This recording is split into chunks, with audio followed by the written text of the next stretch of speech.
everyone. This is Dr. Edelita, and welcome to my Sunday drive. Today, what I want to talk about is something that I think we often forget, or maybe um, are not aware that it's happening. But I want to start with saying the backstory about my topic today. One is that um, I have this friend. She's a vegetarian, and she's been vegetarian most of her life. Actually, she was raised that way. But when she learned that I am on a plant-based diet and a doctor, she was so curious to know how easy or was it difficult for me to change my diet. And she asked me, how long have you been on a no meat diet? And I said, about six years now." And she said, "Wow, that's impressive. But I am really curious how you did it. I mean, what diet were you transitioning from?" And I said, "Well, the standard Filipino diet, we have rice, and then we have meat, can be beef, pork, chicken, right? We have seafoods, and then a little bit of vegetables." And so she said, "Wow, I know for many people with diet like that, it's really very hard for them to do that."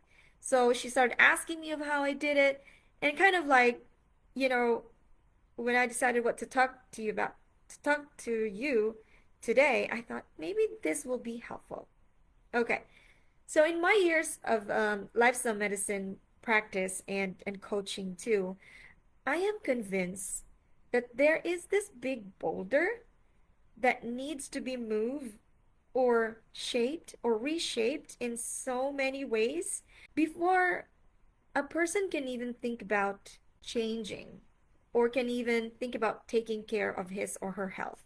This boulder, and later I'm going to say it's a gift, but this boulder is in each one of us. This thing is what we are born with. I'm not sure if you know what I'm talking about, but what I'm talking about is this thing inside our head, inside our skull, right? This is what I'm talking about. Well, it's structurally a brain, but I am referring to the mind. Now, the mind is something that we are not all too familiar with, how it operates.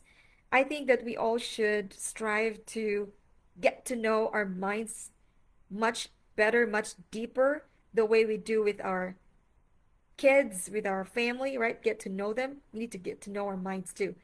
So I think that our mind needs to get some training from us, because in a trained mind, it should guide us to do the right thing.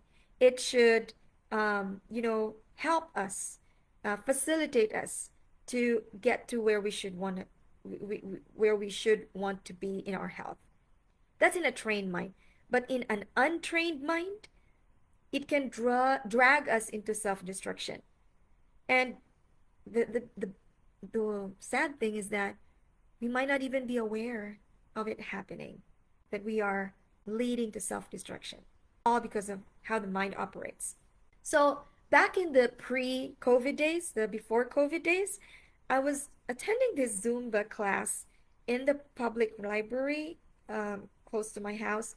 I was still new then here in Arizona, and coming from a small town in Illinois, where there was not much going on, these free yoga classes got me very excited, because I'm really into health and wellness, and I never knew libraries here extend that much services. Actually, they have Zumba, they have yoga, they have Tai Chi. So all of these are mindfulness exercises that I've always wanted to try. So I went one day, and in the Zumba, I did the Zumba, but in the Zumba class, there's that time where it's before and after the Zumba. We had time to chat with, with other participants. And one time, this was after the class, this lady, she approached me. She approached me and started asking me random questions like, "Oh, so you're a parent, and how are you doing with your parenting? What are you feeding your kids?" And things like that. And so I, of course, answered her question. I said, "Yeah, I have twin boys, and I am and we're all in a plant-based diet. And she's, oh, really? So she got interested.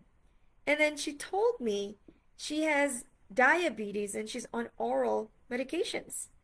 And that's when my other friend interrupted her and told her that I was a doctor. My friend blew my undercover. I was not planning to let other people know that I'm a doctor, but she knew. And then she started asking me about what I do. What do you do? And what specialty are you in? And so I've answered her questions one after the other. And then I told her, I'm a doctor, but I'm practicing lifestyle medicine, and I'm assisting patients in adopting healthy diet and healthy lifestyle and all this good stuff. And then she settled at the conclusion that she said, I don't think that I need those kind of help, really, because I can read anything um, to know if I want to know anything or something from the internet.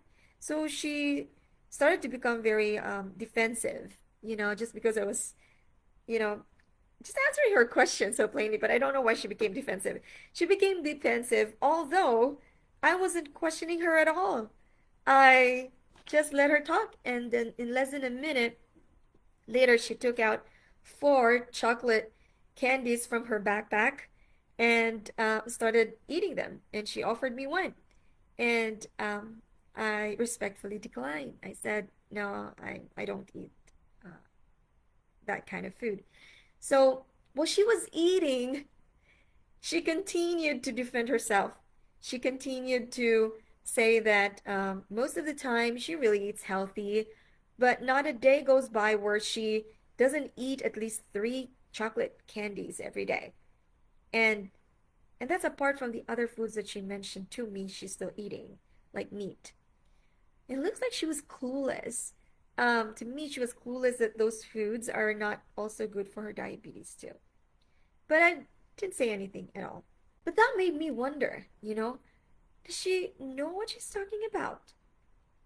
Does she really mean what she's saying? Because it sounds like one side of her brain thinks that she's eating healthy, and the other side of her brain is telling her the other story, the opposite, telling her to do the opposite of what the other side of the brain is telling her. It's kind of like confusing to me that she's saying something and she's doing the opposite, right? Okay, so you may not realize, but our current health, whether you're well or you're sick, that results from our repetitive, emotionally driven actions. This means that our health results, our health status now, is a result from a repeated automatic actions driven by our emotions. So I think that these actions are not only also driven by emotions, but by the other force too, which is habit. So there are two things that I want to talk about today. These two things, habit and emotion, because these are the ones that I think are driving most of our actions nowadays. First is habits. Our habits control our lives. And if you want a new life, you have to develop new habits that will allow you not just to survive, but to thrive. One is never to give up, not give up. Think about the habits that control your day-to-day activities. Do you know, science shows that about 48% of what we do is out of habits. And we don't have to think about it. We just do it very automatically, right?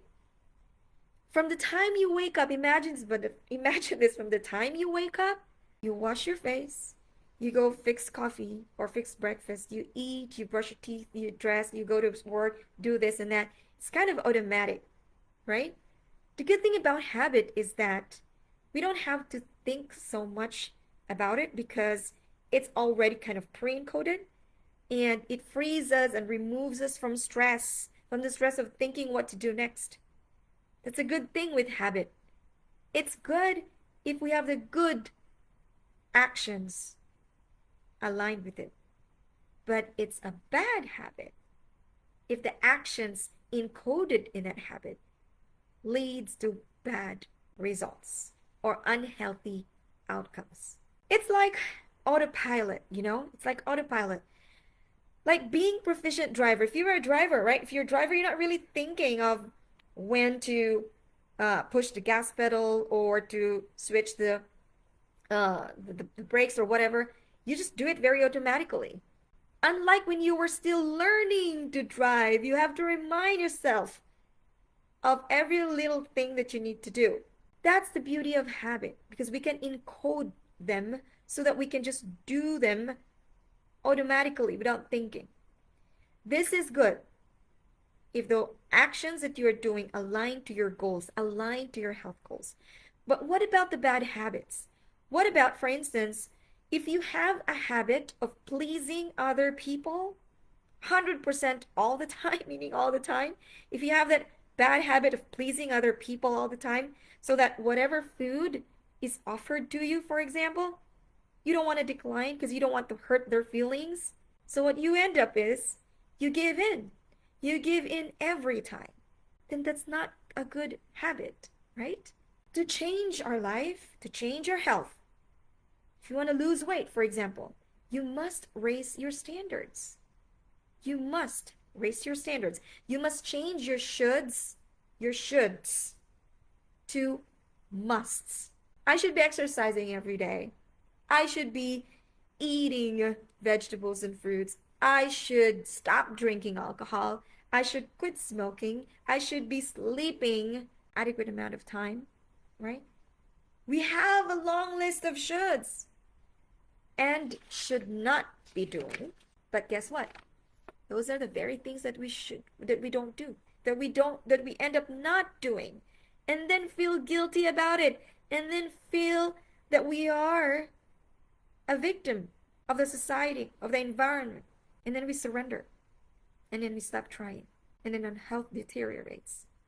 We keep putting on the weight. Nothing changed. Nothing changes. But if it's a must, M-U-S-T, if it's a must, everything changes. I must be exercising every day. I must stop drinking alcohol. I must stop giving in to my friends, tempting me to eat what they eat, which I know are not good for me. I must stop eating processed food. You have to raise your standards from a should to a must. Now, next to habit, do you know that emotions are very powerful? We all possess that. Question is, how much control do you have in your emotions? Our emotions, or simply feelings, right? We have a lot of that. A lot of time we think that we are in control of our feelings. Are we really in control of our feelings? Or we are controlled by it? You heard the word emotional eating, right? Stress eating, right? When you're stress eating, it is what you're eating, the food that you really want to eat. The question is, who is directing your emotions, my friends? Who is directing your emotions? Or is there somebody controlling or directing? If nobody is supervising your emotions, then that becomes a problem. That is a big problem. A big problem that only you can solve. Unchecked emotions can influence every inch of your actions. That's how most people desire one thing and then end up doing the opposite. 1 minute you are so sure that you don't want to eat ice cream because you just read about it, that it has a lot of fat, a lot of sugar. You said, I'm not going to eat ice cream anymore. But then, next minute, your office mate said something that offended you. And the next thing you know, you have a cup of ice cream on your hand. Have you had this experience? Maybe it's not an ice cream, right? Maybe it's French fries. Maybe it's a cake. But that all happened to us. It happened to me before. You have to understand that there is a cycle here. There is a cycle, and the cycle is that feelings or emotions move you to take action, and then these actions generate results. Feelings, actions, results. This sequence is very powerful. Use this for your health goals and reverse engineer. What do I mean by that? Let's say you want to lose weight. That's good. That's the result you want, right? Result. Lose weight. Now, think back. What are the actions? What are the set of actions that you need to start doing and then keep repeating so that you lose weight? Now, don't stop there. Don't stop there. Why? Because you still need to list down all the feelings you could be faced with any time of the day, any minute of the day, and identify those feelings, especially the negative feelings that you could possibly experience on the day that can potentially throw you off the rail or throw your planned actions away. Like if you want to lose weight, you know you need to exercise, you know you need to eat healthy foods, you know you need to avoid meat, dairy, egg, processed foods, right? You know what to do. I hear this a lot from other people. I know what to do, to Dr. Edelita. And then I ask them, you know what to do? You should not have these problems, your health issues anymore, right? If you did it. But the problem is you didn't execute. So you know what to do. Like, so if you want to lose weight, you know you need to exercise. You need to do this 1, 2, 3, 4, 5, 6, right? You need to be around with people who wants to lose weight too. Seriously. And it's very important that you also still have to ask these questions. You still have to ask these questions. And the question is, what are the emotions? What are the feelings that I might feel today and every day that can make me do stupid things and not honor my plan? You know why you can't make yourself walk away from fatty foods. You have to know that. Why you cannot walk away from fatty and sugary foods. It's because you failed to create a plan on what not to do and how to execute the what not. You know all the what's to do, but you didn't plan the what not to do and make sure you don't do it. What you have made is just a nice long list of what you must do, but you probably failed to plan how you react, how you should or must, right? You must react whenever you feel uncomfortable and stressed. When friends call you to have a drink, have you practiced saying no nicely? Are you practicing talking back to your mind not to do what's tempting you to do when you pass by a dessert store and see somebody enjoying your favorite chocolate moist cake? Have you practiced challenging your mind to bend to your rules, to your new rules? Because if you don't practice, you're going to end up losing every time. I can guarantee that. If you don't practice talking back. Why are we so good at talking back to our friends who offend us, our kids, our parents, grandparents, whoever that is? Or we're so good at reasoning, right? But we don't use that ability to talk back to our mind that's telling us to do stupid, reckless, crazy stuff. Listen, our emotions are patterned based on our set of beliefs and the story we tell ourselves every day.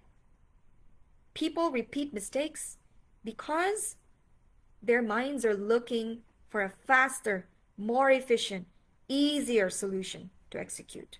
By going to the strategy first, the how to do it, you focus on the how, and the how is not the real problem.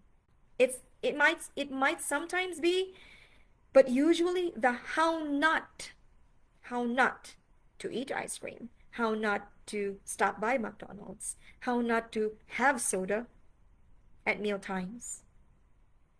Maybe that's where you should be looking more. The how not to. Look, what you are repeatedly doing wrong, and why is that? Start there. What am I doing repeatedly wrong? And why do I keep repeating it? Repeating them. For example, overweight people or those who struggle with weight, right?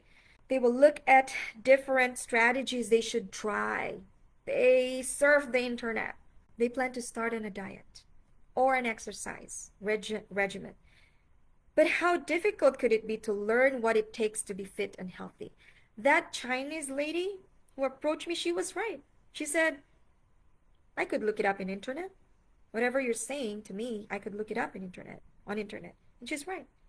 In this digital age, information is easily available, accessible, and free, right? She was right. She was right when she commented, what are you going to tell me that I cannot read on the internet? But she missed the point. The point that I want to drive to her, she could not see. She missed the point. I knew that while she was talking to me, she immediately focused on what are you going to tell me that I have not tried? She has not made up a new story in her mind, which is always getting in the way of her failed actions. That's why I wasn't surprised when she was eating her chocolate candies while she was bragging about her healthy eating habits. She missed the point. Her mind was looking for something she had not tried. My mind was looking for something that was getting in her way of stopping what she was about to do, that she could not see. She was not aware that she was constantly doing wrong, what she was constantly doing wrong. And I think that we should be spending more time planning on how to correct the wrong, repetitive things that we keep doing. Start there. That's all for today, my friends. I hope that you will make it a Sunday routine to join me live here in Lifestyle Changers MD, hosted by yours truly. Thank you and have a great weekend. I'll see you next week. Bye.